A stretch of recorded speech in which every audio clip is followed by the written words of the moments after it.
साक्षी का परिवार middle class का है। परिवार में माँ पिता हैं।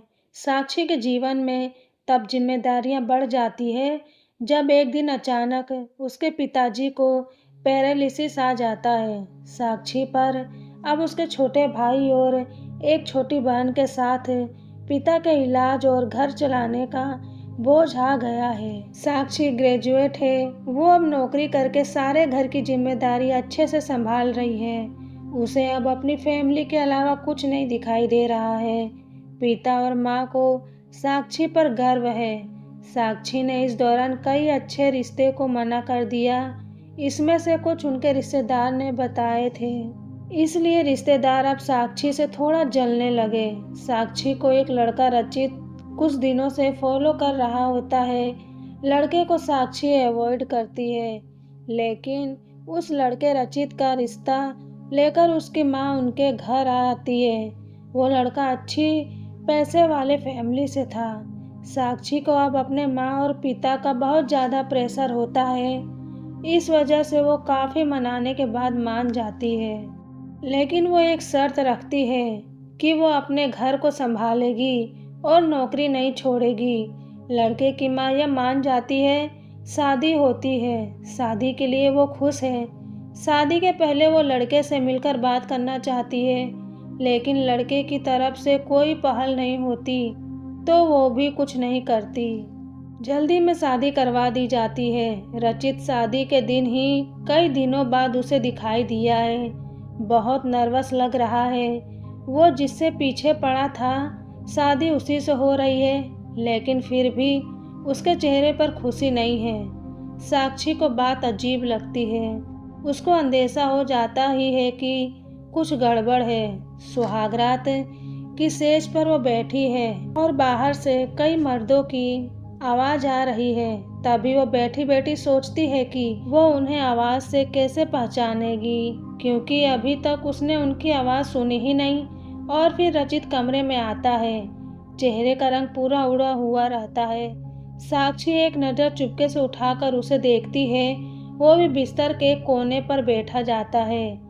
कई देर हो जाती है। साक्षी को अजीब लगता है, क्योंकि रचित ना कुछ बोलता है और ना ही उसके पास आता है। फिर साक्षी ही पहल करती है और कहती है, सुनिए, आप इतने नर्वस मत होइए, मुझे आप पसंद हैं। रचित उसकी ओर मुड़ता है। साक्षी उसको पूछती है, क्या हुआ, आप खुश तो है ना?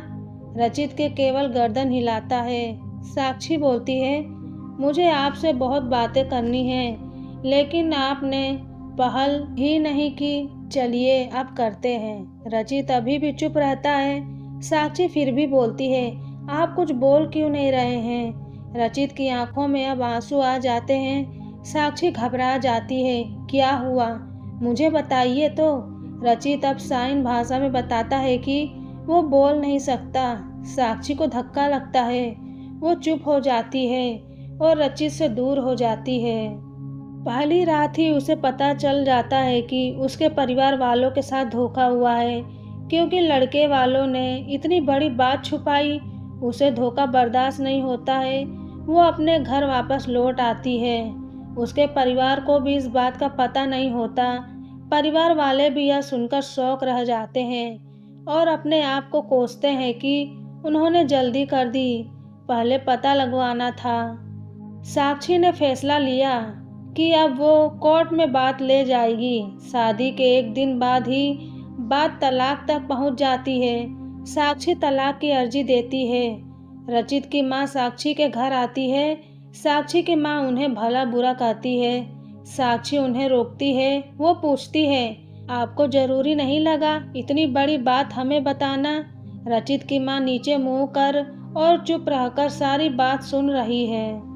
रचित की माँ कहती है कि मैं माँ अपने बेटे का भला ही चाहती हूँ और उसके पिता भी नहीं हैं। वो साक्षी को पसंद करता है, इसलिए वो साक्षी से शादी करना चाहता था। मैंने हिम्मत की बोलने की, मगर मैं कर नहीं पाई। फिर मुझे डर भी लगा, क्योंकि पहली बार उसने कुछ करने को कहा। उसने तो मुझे बोला था कि तुम्हें सब बता दूँ, और मैं चाहती थी, लेकिन नहीं कर पाई। मैंने रचित को भी झूठ बोला कि तुम मान गई। लेकिन शादी के पहले उसे पता चल गया कि मैंने उसको झूठ बोला है। तब तक देर हो गई थी, इसलिए वो खुश नहीं था। साक्षी, शायद तुम मुझे समझ पाओ। साक्षी अभी भी गुस्से में है। वो बोलती है कि मुझे रचित के ना बोलने से कोई प्रॉब्लम नहीं है। गुस्सा इस बात का है कि आपने धोखा दिया, झूठ बोला और वो मुझे बर्दाश्त नहीं। तलाक की अर्जी के बाद रिश्तेदार तो साक्षी और उसके परिवार की इस हालत पर खुश हैं। वहीं तलाक में अभी कुछ महीने का समय है। साक्षी अब अपने घर पर पहले की जीवन शैली पर लौट आती है। वो जॉब पर जाती है और कुछ दिनों बाद फिर रचित उसे दिखाई देता है, दूर से ही। बस अब वो साक्षी को देखता है। साक्षी के ऑफिस के बाहर वो लगातार आता है। 15 दिनों तक साक्षी उसे अवॉइड करती है। फिर एक दिन उसके पास आकर बोलती है, अब यह सब करने से कुछ नहीं होगा और मैं नहीं चाहती कि तुम कुछ नाटक करो, इसलिए यहाँ आना बंद कर दो, समझे। साक्षी की बातें वो सुन रहा है। वो साक्षी को इशारे में कॉफ़ी पीने को कहता है, लेकिन साक्षी वहाँ से चली जाती है।